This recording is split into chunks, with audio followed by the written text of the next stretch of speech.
Don Quijote de la Mancha, de Miguel de Cervantes Saavedra.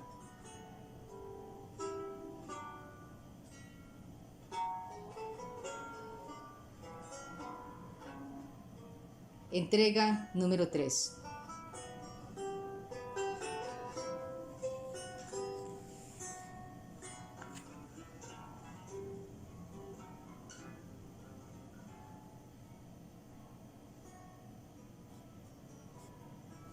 Capítulo 3,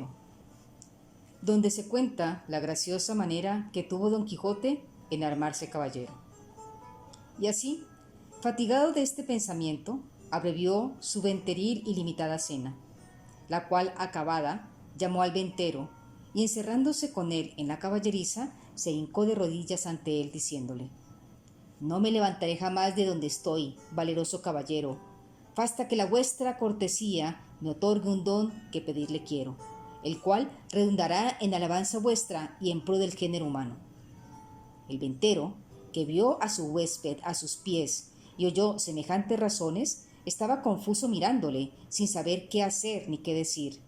y porfiaba con él que se levantase, y jamás quiso, hasta que le hubo de decir que él le otorgaba el don que le pedía.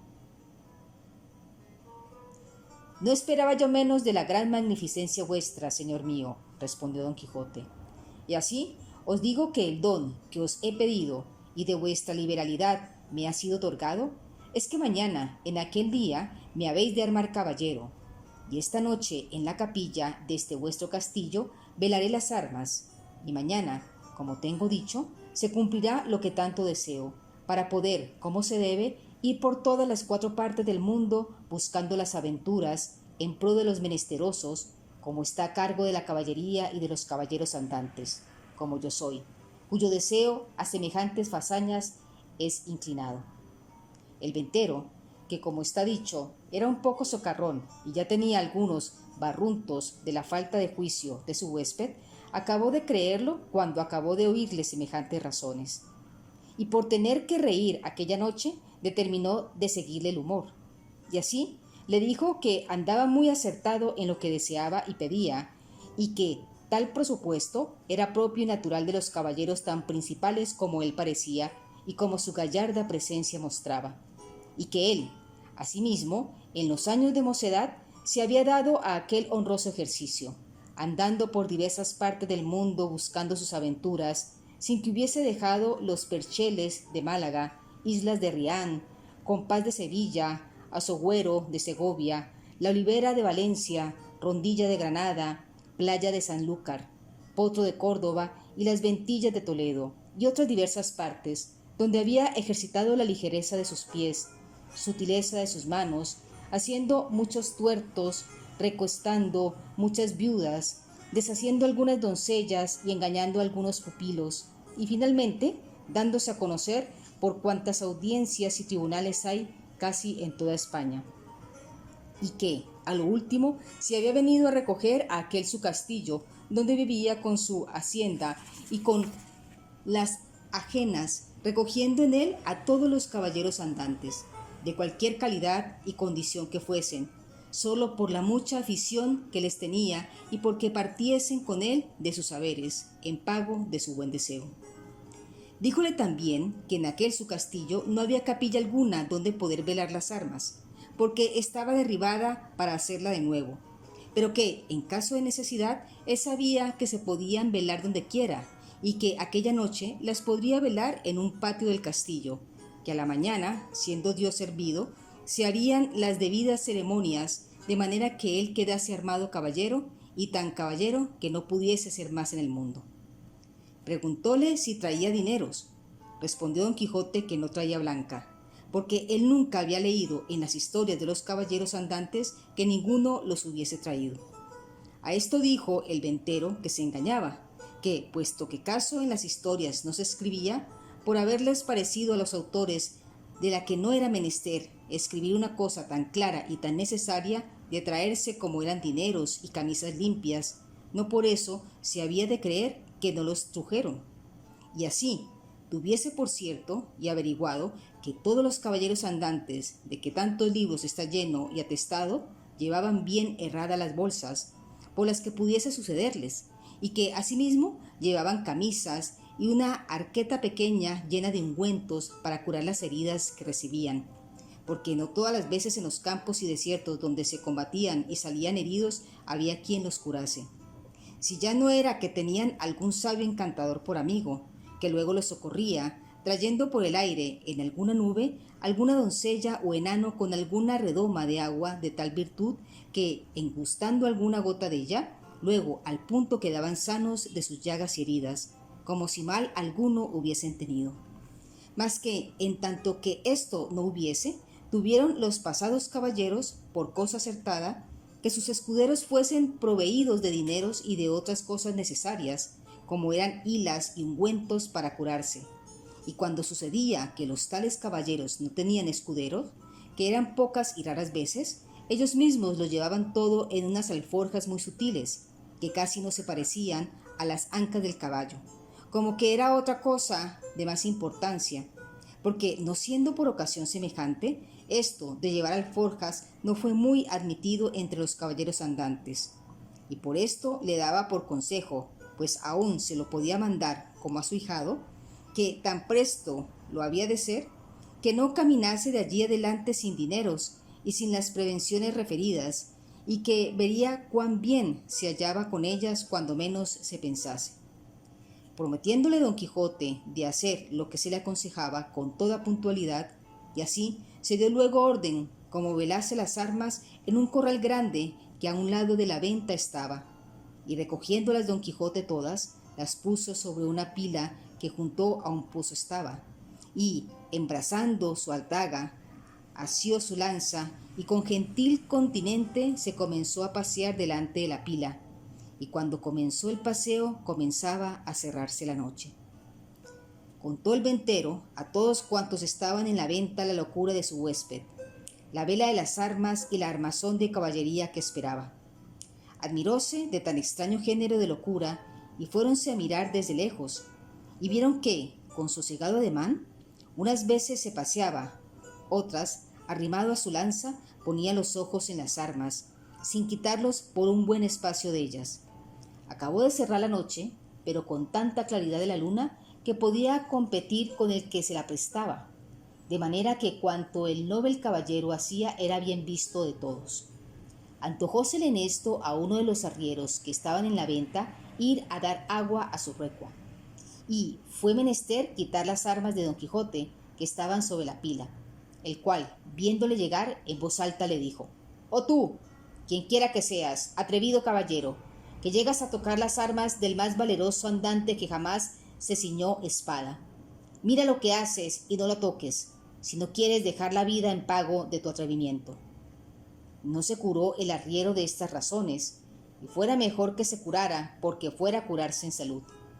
Antes, trabando de las correas, las arrojó gran trecho de sí, lo cual, visto por don Quijote, alzó los ojos al cielo, y puesto el pensamiento a lo que pareció en su señora Dulcinea, dijo: «Acorredme, señora mía, en esta primera afrenta que a este vuestro vasallo pecho se le ofrece, no me desfallezca en este primer trance vuestro favor y amparo». Y, diciendo estas y otras semejantes razones, soltando la adagarra, alzó la lanza a dos manos y dio con ella tan grande golpe al arriero en la cabeza que le derribó en el suelo. Tan maltrecho que, si segundara con otro, no tuviera necesidad de maestro que le curara. Hecho esto, recogió sus armas y tornó a pasearse con el mismo reposo que primero.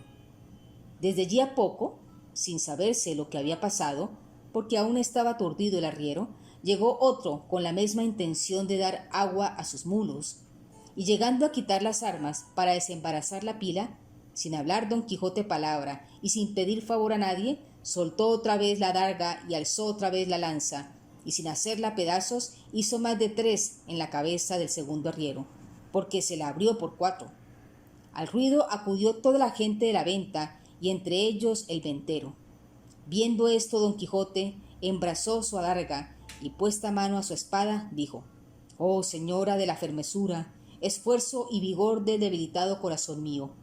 ahora es tiempo que vuelvas los ojos de tu grandeza a este tu cautivo caballero, que tamaña aventura está tendiendo. Con esto cobró a su parecer tanto ánimo que si le acometieran todos los arrieros del mundo no volvería el pie atrás. Los compañeros de los heridos, que tales lo vieron, comenzaron desde lejos a llover piedras sobre Don Quijote, el cual, lo mejor que podía, se reparaba con su adaga y no se osaba apartar de la pila por no desamparar las armas. El ventero daba voces que le dejasen, porque ya les había dicho cómo era loco, y que por loco se libraría, aunque los matase a todos.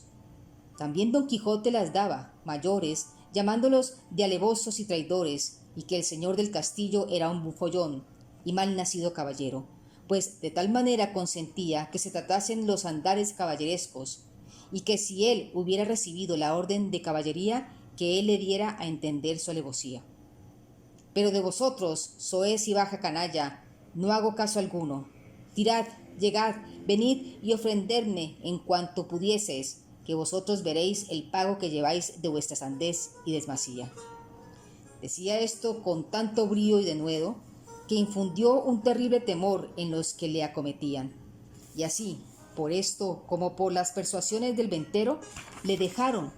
de tirar, y él dejó retirar a los heridos y tornó a la vela de sus armas con la misma quietud y sosiego que primero.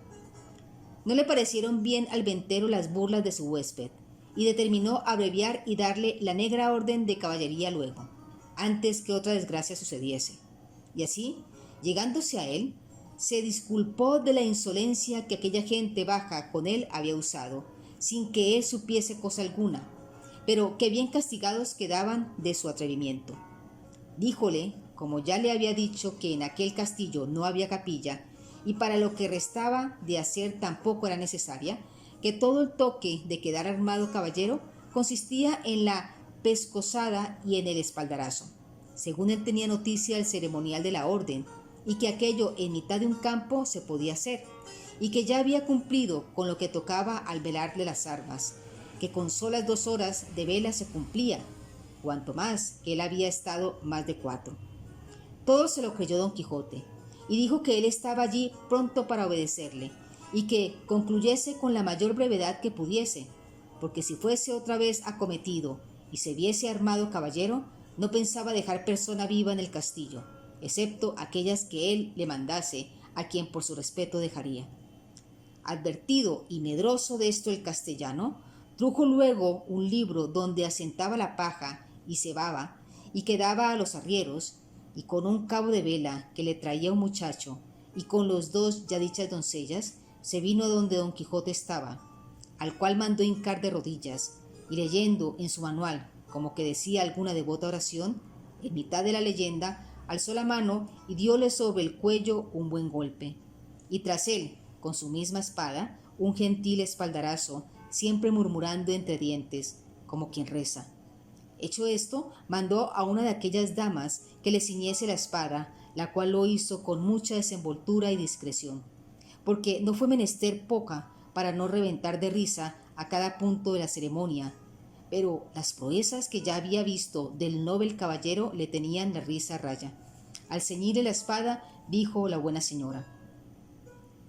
Dios haga vuestra merced muy venturoso caballero y le dé ventura en lides.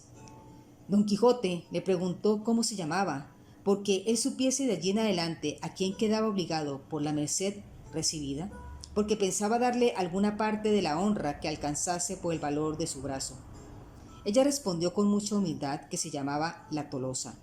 y que era hija de un remendón natural de Toledo que vivía a las tendillas de Sancho Vinarra, y que donde quiera que ella estuviese le serviría y le tendería por señor. Don Quijote le replicó que, por su amor, le hiciese merced que de allí en adelante se pusiera don y se llamase Doña Tolosa. Ella se lo prometió,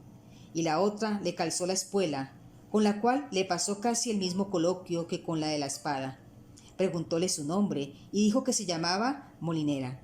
y que era hija de un honrado molinero de Antequera,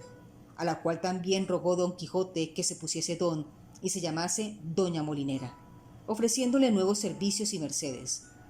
Hechas, pues, de galope y aprisa las hasta allí nunca vistas ceremonias, no vio la hora Don Quijote de verse a caballo y salir buscando las aventuras, y ensillando luego a Rocinante subió en él, y abrazando a su huésped le dijo cosas tan extrañas, agradeciéndole la merced de haberle armado caballero, que no es posible acertar a referirlas. El ventero, por verle ya fuera de la venta, con no menos retóricas, aunque con más breves palabras, respondió las suyas, y sin pedirle la cosa de la posada, le dejó ir a la buena hora.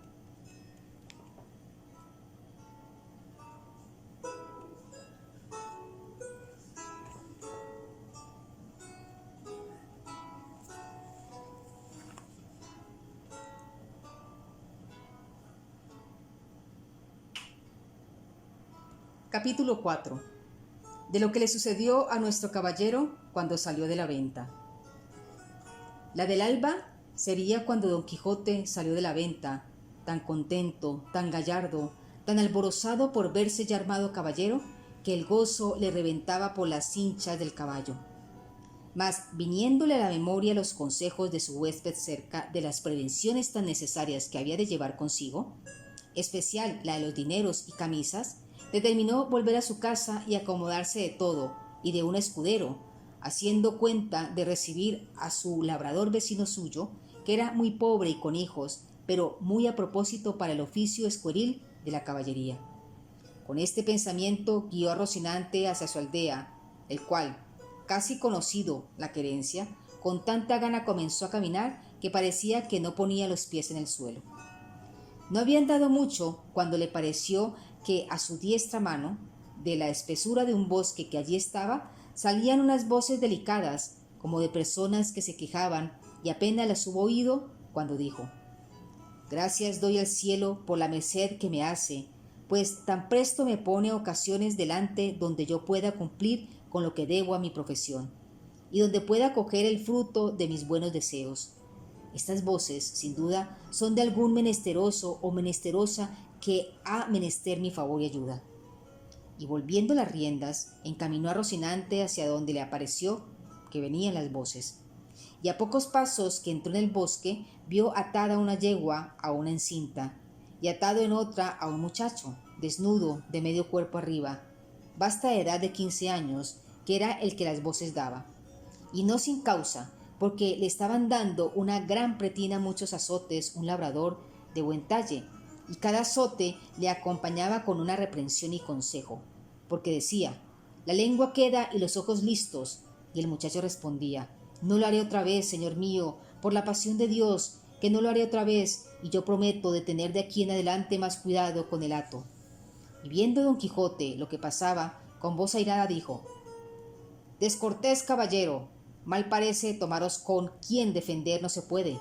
Subid sobre vuestro caballo y tomad vuestra lanza», que también tenía una lanza arrimada a la encinta a donde estaba arremandada la yegua,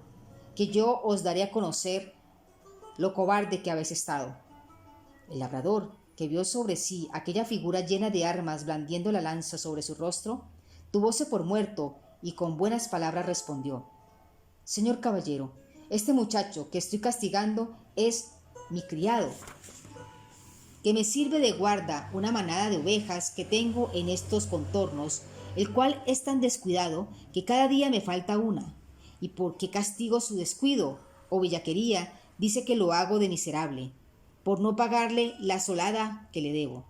Y en Dios y en mi ánima que miente». «¿Miente delante de mí, ruin villano?», dijo Don Quijote.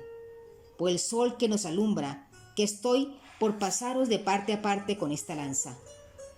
Pagadle luego, sin más réplica, si no, por el Dios que nos rige, que os concluya y aniquile en este punto. Desatadlo luego». El labrador bajó la cabeza y sin responder palabra desató a su criado, al cual preguntó Don Quijote que cuánto le debía a su amo. Él dijo que 9 meses, a 7 reales cada mes.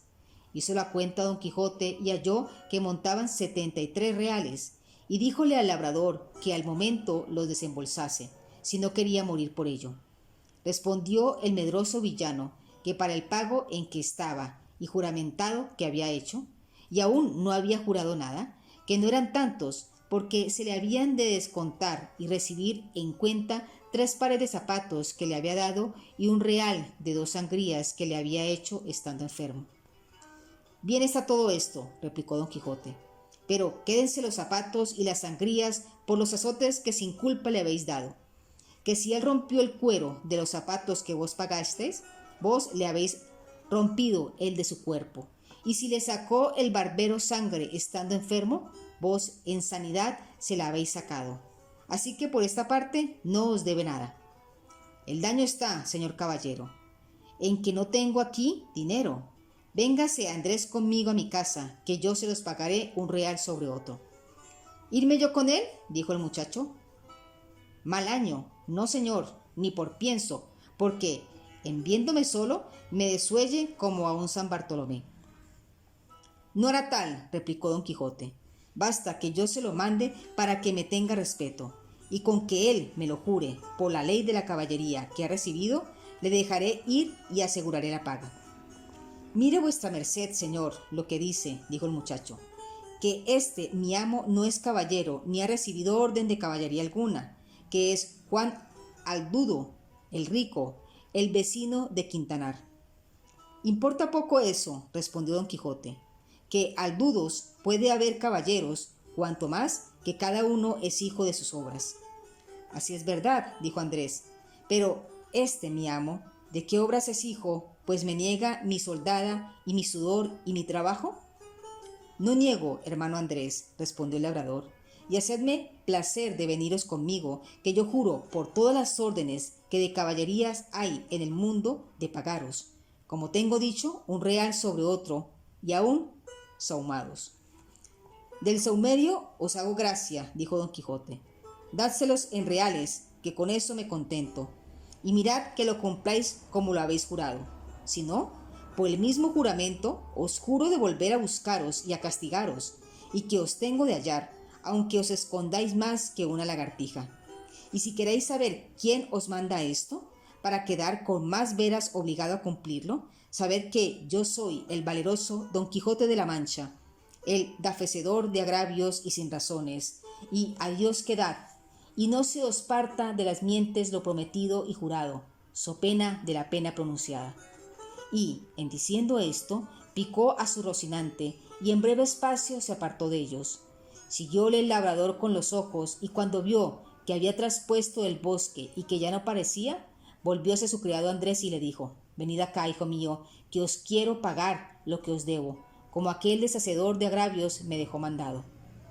Eso juro yo, dijo Andrés, y, como que andara vuestra merced acertando en cumplir el mandamiento de aquel buen caballero, que 1000 años viva, que según es de valeroso y de buen juez, vive Roque, que si no me paga, que vuelva y ejecute lo que dijo. También lo juro yo, dijo el labrador, pero por lo mucho que os quiero acrecentar la deuda por acrecentar la paga. Y, asiéndole del brazo, le tornó a atar a la cinta, donde le dio tantos azotes que le dejó por muerto. Llamad, señor Andrés, ahora, decía el labrador, al desafecedor de agravios. Veréis cómo no deshace nada, aunque creo que no está acabado de hacer, porque me viene gana de desollaros vivo como vos temidáis.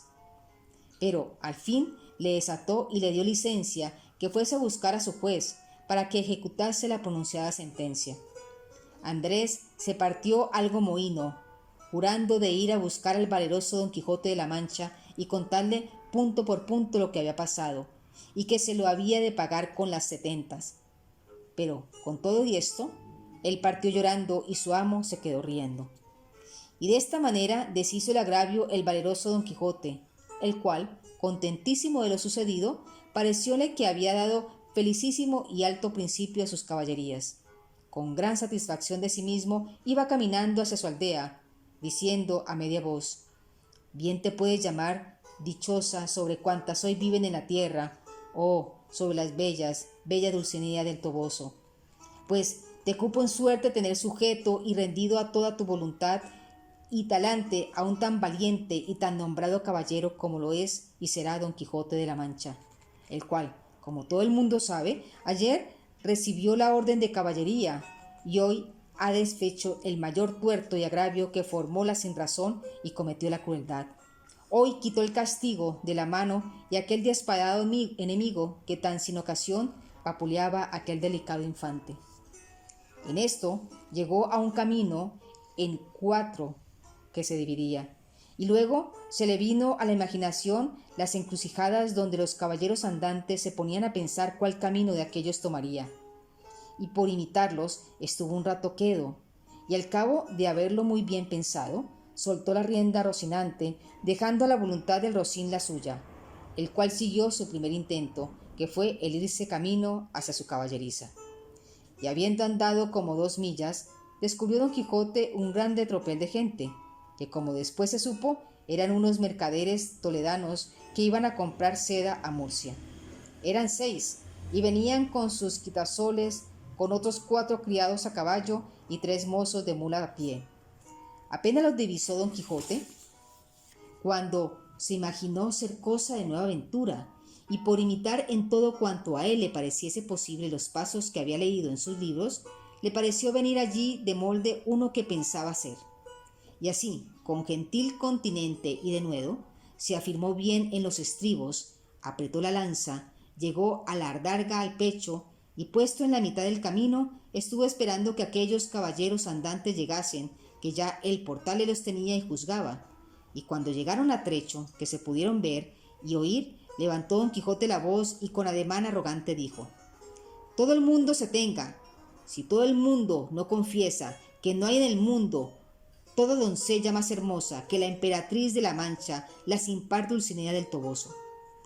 Paróse los mercaderes al son de estas razones, y a ver la extraña figura del que las decía, y por la figura y por las razones, luego echaron de ver la locura de su dueño.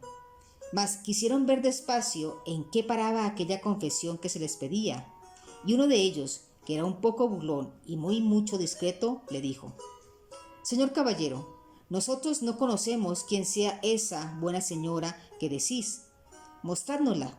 que si ella fuese de tanta hermosura como significáis, de buena gana y sin apremio alguno, confesaremos la verdad que por vuestra parte nos pides. Si os la mostrara, replicó don Quijote, ¿qué hicierais vosotros en confesar una verdad tan notoria? La importancia está en que sin verla lo habéis de creer, confesar, afirmar, jurar y defender. Donde no, conmigo sois en batalla, gente descomunal y soberbia. Que ahora vengáis uno a uno, como pide la orden de caballería, ora todos juntos, ora es costumbre y mala usanza de los de vuestra ralea. Aquí os aguardo y espero, confiado en la razón que de mi parte tengo. Señor caballero, replicó el mercader, suplico a vuestra merced, en nombre de todos estos príncipes que aquí estamos, que, porque no nos encarguemos de nuestras conciencias confesando una cosa por nosotros jamás vista ni oída, y más siendo tan en prejuicio de las emperatrices y reinas de Alcarria y Extremadura, que vuestra merced sea servido de mostrarnos algún retrato de esa señora, aunque sea tamaño como un grano de trigo, que por el hilo se sacará el ovillo, y quedaremos con esto satisfechos y seguros, y vuestra merced quedará contento y pagado. Y aún creo que estamos ya tan de su parte, que aunque su retrato nos muestre que es tuerta de un ojo y que del otro le mana berbellón y piedra azufre, con todo eso, por complacer a vuestra merced, diremos en su favor todo lo que quisiese. No le mana, canalla infame, respondió don Quijote encendido en cólera. No le mana, digo, eso que decís, sino ámbar y algalía, entre algodones. Y no es tuerta ni corcovosa, sino más derecha que un uso de guardama. Pero vosotros pagaréis la grande blasfemia que habéis dicho contra tamaña beldad como la es de mi señora. Y, en diciendo esto, arremetió con la lanza baja contra el que los había dicho, con tanta furia y enojo, que, si la buena suerte no hiciera que en la mitad del camino tropezara y cayera Rocinante, lo pasara mal el atrevido mercader. Cayó Rocinante, y fue rodando su amo una buena pieza por el campo, y queriéndose levantar jamás pudo. Tal embarazo le causaba la lanza, adarga, espuelas y celada, con el peso de las antiguas armas. Y entre tanto que pugnaba por levantarse y no podía, estaba diciendo: no huyáis, gente cobarde, gente cautiva, tended, que no es por culpa mía, sino de mi caballo estoy aquí tendido. Un mozo de mulas de los que allí venían, que no debía de ser bien intencionado, oyendo decir al pobre caído tantas arrogancias, no lo pudo sufrir sin darle la respuesta en las costillas, y, llegándose a él, tomó la lanza y después de haberla hecho pedazos, con uno de ellos comenzó a dar a nuestro Don Quijote tantos palos que, a despecho y pesar de sus armas, le molió como si viera. Dábanle voces sus amos que no le diera tanto y que le dejase, pero estaba ya el mozo picado y no quiso dejar el juego hasta envidiar todo el resto de su cólera. Y acudiendo por los demás trozos de la lanza, los acabó de deshacer sobre el miserable caído, que, con tanta aquella tempestad de palos que sobrevenía a él, no cerraba la boca, amenazando al cielo y a la tierra y a los malandrines que tal le parecían.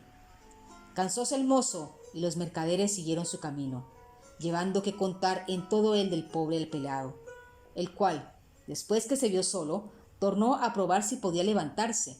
pero si no lo pudo hacer cuando sano y bueno, ¿cómo lo haría molido y casi deshecho? Y aún se tenía por dichoso. Parecióle que aquella era propia desgracia de caballeros andantes, y toda la atribuía a la falta de su caballo, y no era posible levantarse, según tenía brumado todo el cuerpo.